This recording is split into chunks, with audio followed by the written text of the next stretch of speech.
Մոտավորապես 20 րոպե կես ժամ առաջ մի լսումը հասկացեցինք, ճիշտ է։ Մի նոր իմացանք, որ ոչ մի գրավոր բան չի լինելու, որ իմանանք մարդիկ կողմ էին թե դեմ էին։ Մի անցած լսումը, որ անցավ, ինչ ենթադրություն եղավ, 5 հոգի մարդ խոսած կամ 10 հոգի, բայց 50-60 հոգի մարդ կա։ Հետաքրքիր է, էլի, ենթադրություն է պրոստելնելու, թե ոնց է այդ ամեն ինչը նայվելու, էլի, դեմ էին մարդիկ, թե կողմ էին։ Մի հատ ձեր կարծիքն է այս հետաքրքիր։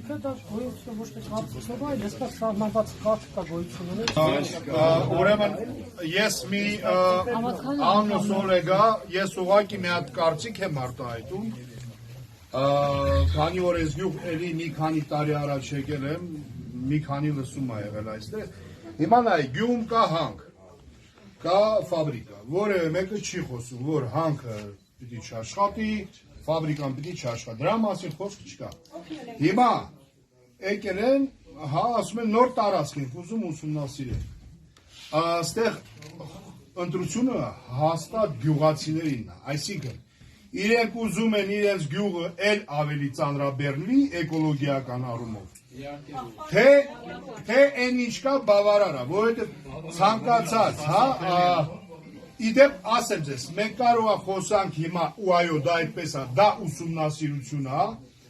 եթե պաշարները հայտնաբերվեցին, միգուցե այս ընկերության փոխարեն արդեն 10 ընկերություն ցանկանա գա, մեկ մի հատ էլ իրար դեմ պայքարեն, որով պետք է այդ տարածքը շահավորել։ Չէ, դու չես շահի, դա պոպուլիզմ է։ Չէ, նայեք, ի նկատի ունեմ, երբ որ լսումները մյուս փուլի լսումները եկան, այն ժամանակ ճնշումը, հա, համայնքի վրա ավելի է ուժեղանալ, որովհետև արդեն ոսկի կորզելու ժամանակն է, ավելի դժվար է լինելու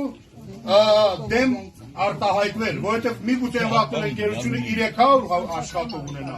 250-ին հրավիրի հանրային լսումների, կամ մեկ այլ կազմակերպություն։ Այս լսումները շատ կարևոր է,